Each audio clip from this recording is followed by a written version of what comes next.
stand up on our own 2 feet and say to the world, say to every city, and say to this nation that we are men, we are somebody, we want all of our freedom, we want it here, and we want it now.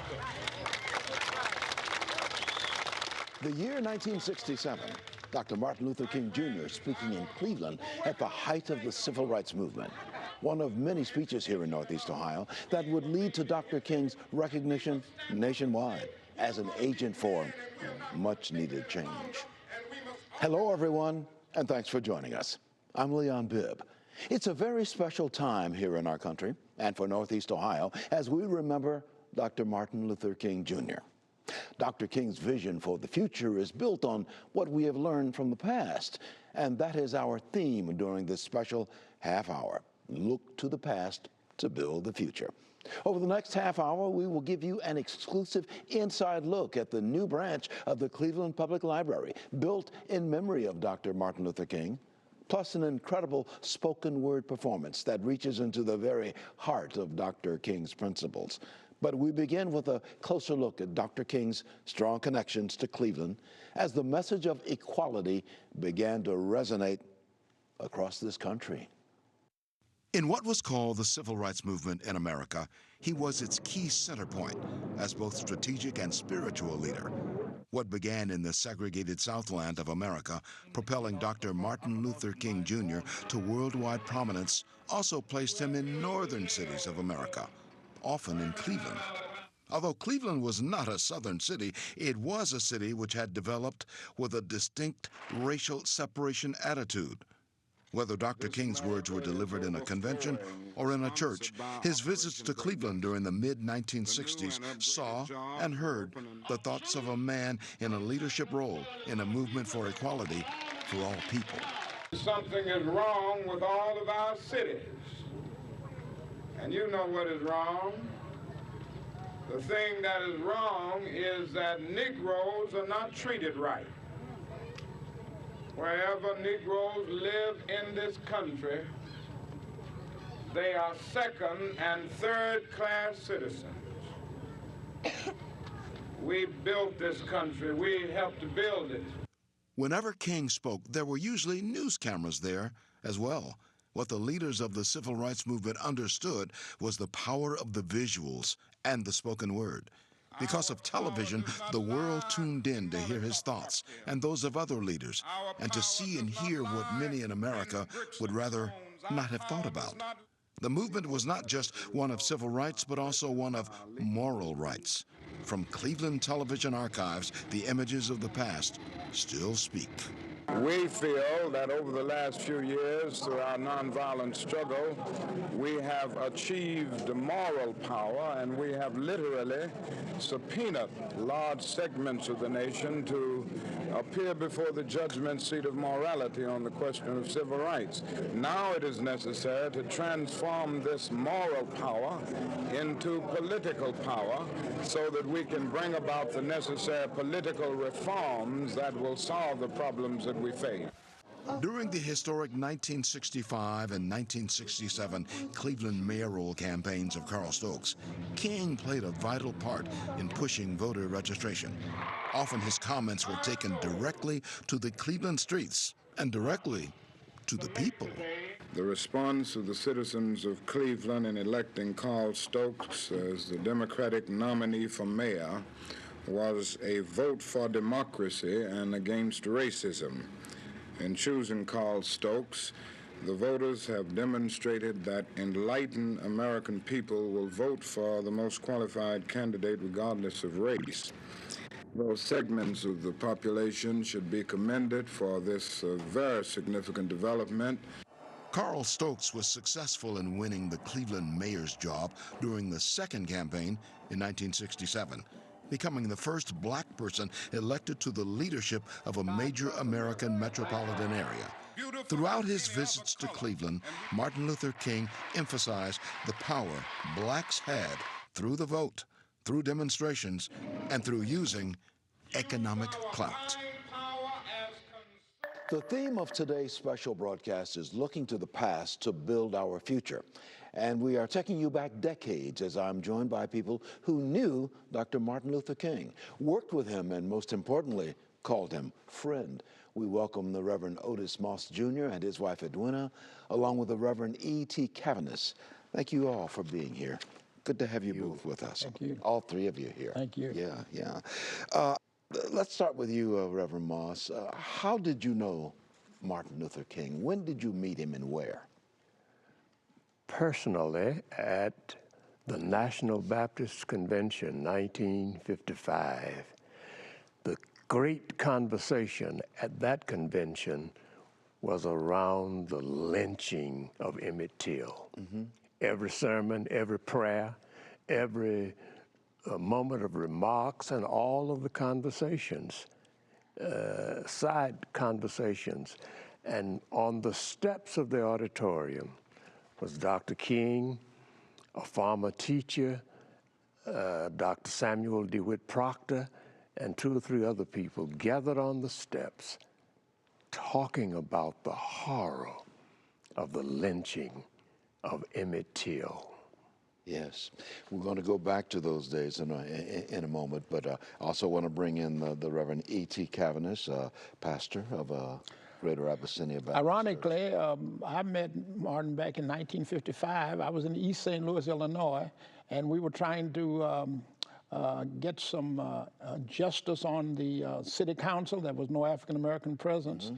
And I called him and asked him if he would come and kind of help us adjudicate that situation. And he could not come, Abernathy could not come, and he sent Coretta. So Coretta came, he gave a concert. Adam Clayton Powell was there at the time. And then after that, I came to Cleveland in 1961, and I met him personally. Mm-hmm. I talked to him along the way. And changed your life? Absolutely, it changed my whole life. Because I was about 6 months. I was 28, and Martin was about 6 months after that. So we were kind of had a mutual respect for one another in terms of our longevity. Young men. Right. Just getting started, yeah. Mrs. Moss, Edwina Moss, you worked for Dr. King. Yes. Tell me about that. When was that you worked for Dr. King? I went to work for him in 61, SCLC. SCLC was just beginning to organize. And Wyatt Walker, who was the executive director. SCLC, the Southern Christian Leadership Conference. Right, yes. And that is when I started working with Dr. King. Interestingly enough, I had moved back to Atlanta from California. And I needed a job, and my uncle hired me. He had an insurance company, and SCLC rented space from his building in the upstairs office. And Wyatt coming in and out all the time, I had a chance to meet him, and he asked if I would come to work for SCLC as the office manager. That was my beginning of my meeting of Dr. King. I met Otis in Birmingham doing one of the demonstrations there. I was with the staff, and we were all together in a meeting and decided we wanted to go to lunch. Everybody went to lunch, and he sat across from me. And that's when I really met him. Now, I want to put this out on the table first because you two eventually got married. You married, and Dr. King performed the wedding ceremony for you. I have photographs of that in your book. Tell me about that. How that came to be, and did you ask Dr. King if he would do the wedding for you? Indeed. This is 3 years after the Birmingham conference. My first wife had passed, and I had met Edwina, who was incidentally engaged. And I said to her, I wouldn't do that now. And we met, of course, in on a more personal level, as well as staff and workers with Dr. King. When we became engaged, Dr. King and Coretta gave a pre-wedding dinner for us in Florida, but the wedding took place in Atlanta on the Morehouse College campus. So you both knew Martin Luther King personally, not only as one of the major leaders of the civil rights movement. Edwina Moss, how did you find him? You worked for him. What kind of man was he when we did not see him on television? What kind of man was he in the office? He was a wonderful human being, and very funny, constantly liked to tell jokes and laugh. But he had a very serious side because he was constantly under the watch of the FBI. And that was a real strain on him. He knew he was being watched. Oh, constantly. It wasn't that Everybody he believed. He was. Mm-hmm. And everywhere he went, they tracked him. Mm-hmm. And it was pressure not only on him, but the whole staff. It was very difficult. And for him to move about because of the constant watch, because of J. Edgar Hoover. Still to come, we continue our roundtable conversation with our guests on Dr. King's legacy here in Cleveland, including his influence at that time on many local leaders today. And we take you inside the Cleveland Public Library's new state-of-the-art Martin Luther King Jr. campus, where there's a little something for everyone. Stay with us.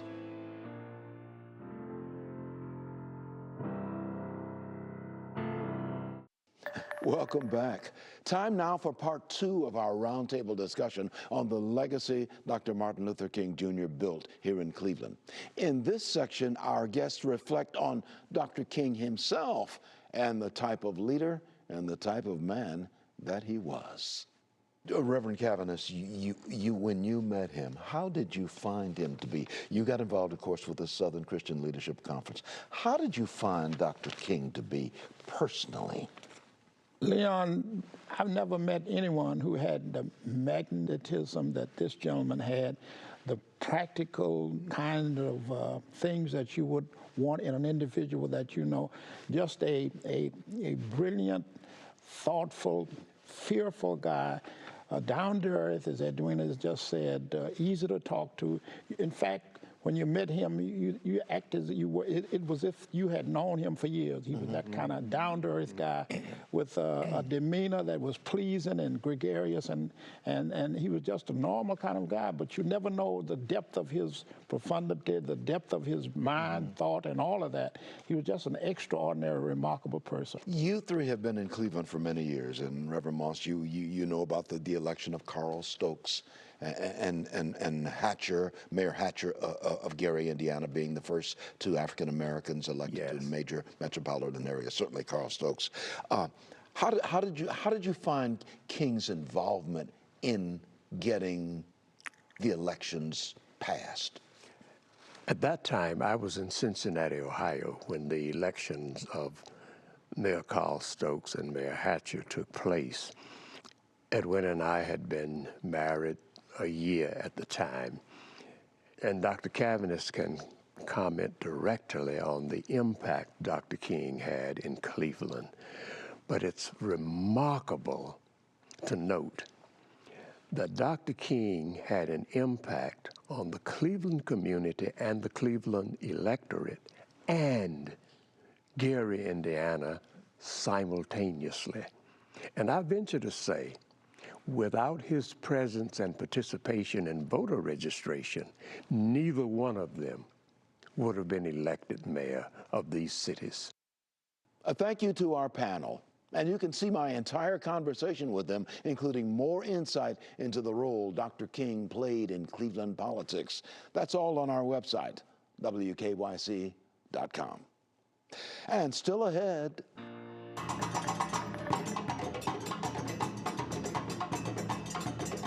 A rousing performance from the Joppo Cultural Arts Institute as we remember the legacy of Dr. Martin Luther King Jr. Plus an inside look, the Cleveland Public Library's new interactive branch devoted and dedicated to Dr. Martin Luther King's memory.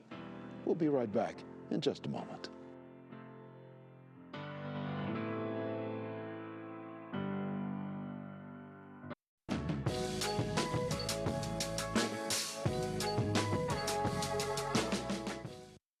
Welcome back. Excited to show you this, the next part of our presentation. The Cleveland Public Library has been working for years on an idea. This is not just a place for books, but as well a place for people. And the library did just that with the construction of a new state-of-the-art Martin Luther King Jr. campus in Cleveland's University Circle. We have an inside look at the construction back in November to the near-finished product today. Watch this. Welcome to the Cleveland Public Library's new Martin Luther King Jr. campus. I'm Felton Thomas. I'm the director of the Cleveland Public Library, and I'm happy to introduce you to this wonderful new branch that we're opening up here in University Circle. So this will be our parking garage. We'll have 50 spaces in this garage for patrons and staff. They'll be able to come down here, cross the street, and we'll enter the building to the south. We've got two entrances for the new MLK building. One is to the north with the parking, and the other's to the south, optimized for patrons using public transportation. Here we are in the entry vestibule, and welcome to the new Martin Luther King campus. We're planning to mostly highlight our Black World collection here. So it'll be like our nonfiction, fiction, historical Cleveland history focused on Black World. And then in this area over here, we're going to have our young adults area as well. So that will be our graphic novels, our comic books, and our Hope collection so that adults and children have access to that. For level 2, we're going to have our whole adult collection and our AV material. So our AV material, our DVDs and CDs will be up here. And then in between the laptop bars will be our full adult collection, our nonfiction and fiction. As you see with the layout, the center of this building will be an area where the community can come together. So our central service point is here between the two entrances, and in a key location to be able to have a good visual connection to the children's area and the study cafe. We have senior housing next door, so we're planning that the seniors will be coming in, hanging out in the study cafe.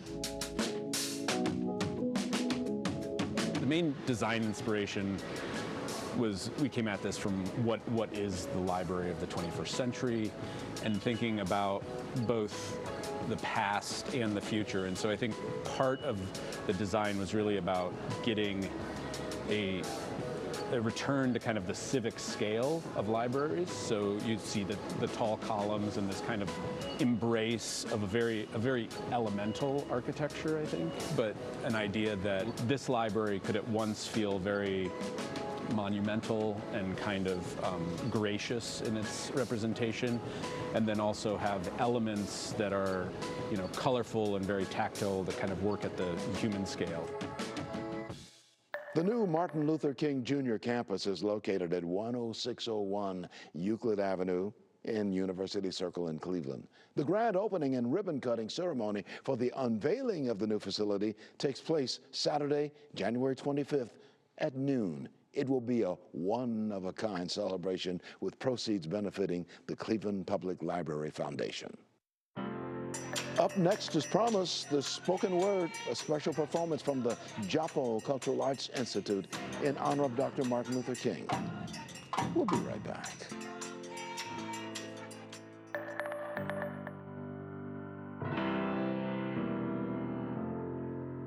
But I want you to believe today, and I want you to go out and tell it on the mountaintop that black is beautiful and as beautiful as any other color. And we've got to believe that. Dr. Martin Luther King Jr. speaking at a rally in Cleveland's Glenville neighborhood. The year 1967, right in the heart of the civil rights movement. Finally, we have an artistic tribute like no other. Cleveland's Joppo Cultural Arts Institute was among the first to christen the new Cleveland Public Library branch dedicated to Dr. King. So listen to the music and the power of the spoken word.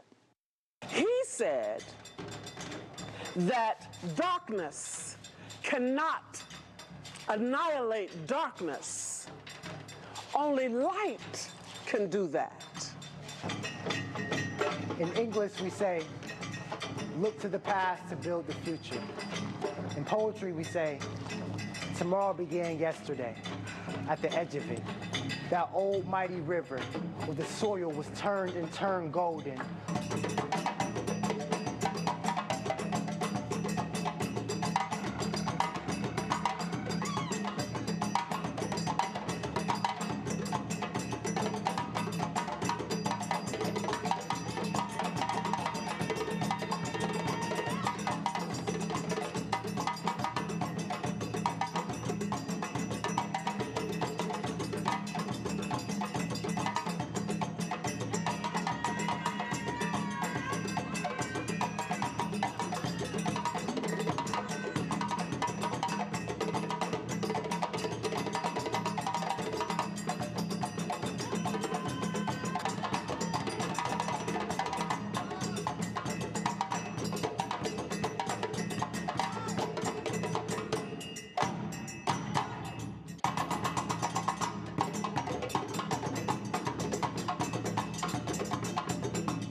Well, we leave you with these closing thoughts. You know, it is an undeniable fact that the past is linked to the present.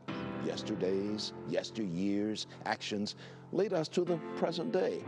Perhaps more than we realize, those actions influence the present day to this very day.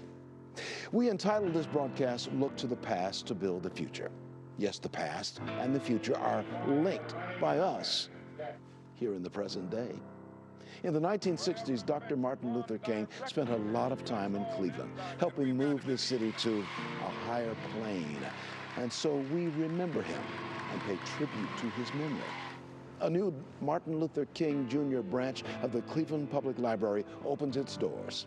Throughout, there are references to Dr. King, even carved into the concrete pillars of the foundation of the new library branch are words Dr. King often used: peace, love, equality. The new library branch will carry us into the future, where the words of the man of peace who often visited Cleveland are still so very strong, pertinent, and true. For 3 News, I'm Leon Bibb.